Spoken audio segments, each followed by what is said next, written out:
2 minutes in the broiler, baby. I promise you ain't never had no sweet potatoes like this.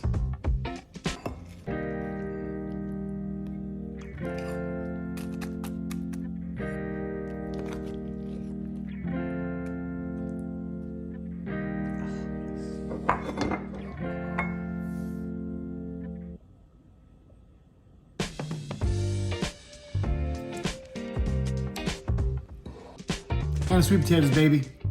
With a little Sweet Chica, some butter, and maple syrup.